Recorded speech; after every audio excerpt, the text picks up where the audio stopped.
Oh, hey, sorry. Welcome to the channel, Closely 19. Welcome, guys. Something different today. Oh, that was terrible. Welcome, guys. Something different today. We're going to jump in and do some reviews of some tracks.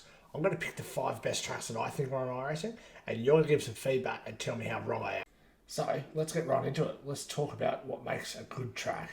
I think when people think of racetracks, they think of grade 1 tracks, your Spas, your F1 grade circuits, and I think it's really important to not rule out the ones that aren't in that category. And not saying that any of those tracks aren't great tracks, it's just a really critical feature. I think that tracks have great character in them. They've got passing opportunities, they've got variation of corners, and it's not just about what's the most safest track. And I guess in sim racing, we've got the ability that danger doesn't exist to us. So if it is a bit of a dangerous track that a fast car can't go to, we've still got the ability to be able to go to it. An example of that is like when IMSA went to Knock Hill Race Circuit. Now that would never happen in real life, but on sim racing, we've got that ability. That was not a good combo, by the way. So let's not waste any time. Let's get into it. So coming in at number 5, Canadian Motorsport Tyre Park. Wait, Canadian Tyre Motorsport Park is probably a better way to produce the name, but this track has got great character about it. The passing opportunities here are difficult, but they're there. The undulation up and down a part of the track is sensational, and it is just such a great track to drive. In terms of popularity in iRacing, you do see this track on the schedule quite a bit. It's obviously it's a paid track, so you don't see it as much, and especially now that iRacing expanding their track base, but it is a track that you get significant good value out of. Number 4 on the favourite list of iRacing tracks is Interlagos, Brazil. It is a sensational track. This has plenty of passing opportunities. It's got the undulation, it's got the character. It's an FIA Grade 1 track, which goes totally against what I said before, but it is spectacular. It is a personal favourite of mine. And I know that the people listening are going to say, well, the off tracks here are horrendous, and it's only really on one corner that they're bad, this corner here. But really speaking, the track has a great flow to it. Turn 1's a great passing opportunity. You get a lot of draft here. You're either a fan of drafting tracks or you're not. It depends on the track for me, but Interlagos has such great character, and the draft creates opportunities for passing. But the really cool thing about this track is that you can actually fight the pass as well. It's not just a track where the draft takes over and off they go and there's no passing or ability to pull that back. But the way the corners go, especially turn 1, there's an opportunity to stay on the outside and fight that position. Turn 2, there's the ability to stay on the outside as well. I suppose you call that turn 3 or 4 the bad off track corner. And then you've got the tight sections in the middle where you can make a move if the car in front makes mistakes, or you get a nice run on them, and again they can hang on the outside there. And so the ability to go too wide at Interlagos is probably one of the best tracks on the service, and in my opinion one of the best tracks there is, in the ability to be able to race side by side for that distance and that long and that often. One great thing about this track is you will get a lot of use out of it. It is very popular, it's on a lot of schedules, and it is a really recommended buy for anyone that's looking to buy some new tracks at iRacing. The next one on the list is probably going to be an unpopular opinion, but it's VIR, Virginia International Raceway.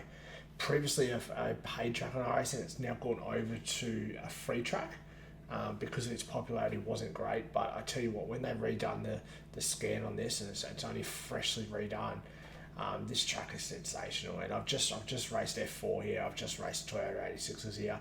In the slower cars, this track is sensational. Have raced multi-class here. The experience wasn't as great, but I'm not so sure if that was because of the fact it was in multi-class, and those experiences can be bad on good multi-class tracks. So look, it was sensational in Formula 4. It was really good for Toyota 86s. It's a shame that when iRacing done the rescan, they got rid of the famous oak tree on the track, but it is still such a fun track. The combo on a slower, low downforce cars was really fun. Like the F4 was on the limit on a lot of those corners. This was a previously unpopular track before it became free, and now we're starting to see this on a lot of schedules, obviously given the fact that it's free. But I think if I had have known how good this track was, I would have bought this track straight away. So the fact that it's gone free now is great because it's appearing in a lot of series. And on top of that, it's becoming more known to people. So I'm really glad that Iracing took this step to give an unpopular track free status to be able to enable it to grow and get more people on that service. Number 2, the one and only Bathurst, Mount Panorama. It feels wrong as an Australian putting this at number 2. I would hope, even if you're not an Australian, that you recognise Bathurst. It's the home of the Bathurst 1000, the V8 supercars, as well as being the Bathurst 12 Hour, which happens in February. There's been a lot of iconic moments at Bathurst. I'll show you some now. That was Bargwana. Had a huge moment. It's rolled. It's a Bundy car. No, it's not. I'm sorry. Oh my goodness. One of the Bundabergs This is for the Bathurst 1000 victory. And Mostert tries to go around the outside at McPhillamy. There's no space there. He tries to do it at Skyline. There's no space there either. Now he's just got a hold station because it's a one-line groove down through the dipper and on the run towards the elbow. This is off the scale. Off the scale as Whincup does everything he can. He had a 3-second margin. He blocks down the inside because he can. He comes away and another whack. And Mostert goes through on the inside. This is huge in Australian motorsport. They've gone berserk at Ford Performance Racing. This kid is going to win this thing today, and so is Paul Morris. Has not led a lap all day, Croppo. Not led a lap. Chaz Mostert is going to win with Paul Morris. Extraordinary motor race. That seriously gives me goosebumps every time watching that. So, other than the history and the moments we've just seen, what else makes Bathurst so good? The first one is the passing. There is so many opportunities to pass, mainly down the bottom through the chase, through Hell Corner, and onto Mountain Straight at turn 2. There is a lot of the last corner is another good passing opportunity. So there is a lot of good passing spots at Bathurst. Over the top, you sort of follow the leader a little bit, unless you make a bad mistake. But in terms of racing, and it's not just passing out the car, it's actually surviving every lap because you are up against the concrete wall every single lap. Iracing holds both the Bathurst 1000 here and also the 12 hours of the GT3. And I personally done the GT3 race here. That was back in February now, and we ran top 10 in the top split of time slot 1, and it wasn't just racing other cars that was hectic. It was the fact that you do 12 hours right up against the walls, and you've got to minimise mistakes because if you make one mistake and put it in the wall, it's your day done.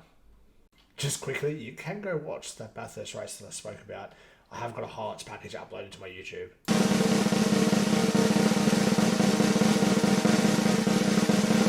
Imola. I'm not even going to attempt to say the actual racetrack name. I'm ashamed to say I actually didn't like this track to start with, but my good friend Matt forced me to go and do some GT3 racing here, and I was hooked. Seriously good fun.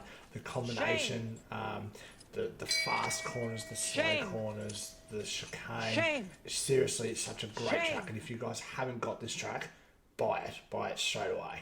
It's an extremely popular track, so you'll get plenty of views out of it. It appears on schedules for F4, for GT3, for IMSA, for ESS, I believe, as well. So it appears on a lot of schedules, so you're not going to waste your money buying this one. On paper, the track doesn't look that great, I have to be honest. But when I go show you around the track then shortly, you'll see why I love this track so much. I'll admit, this track is hard to pass on, but it is spectacular racing. It's really close. There's a different mix of corners. And it's one of the few tracks that could be both multi-class and single-class racing and still be effective for both. F4 here was an absolute blast. LMP2 here was a blast. GT3 this week is at Imola as well. It's just an all-round great track for any car in my belief. And there you have it, guys. My top 5 tracks on Iracing. I would love your opinion on whether I got this right or wrong. Again, it's just a subjective opinion from everyone, isn't it? But they are my 5 favourite tracks so far in the service as of March 2023. And I'd love some feedback as to your favourite 5 tracks.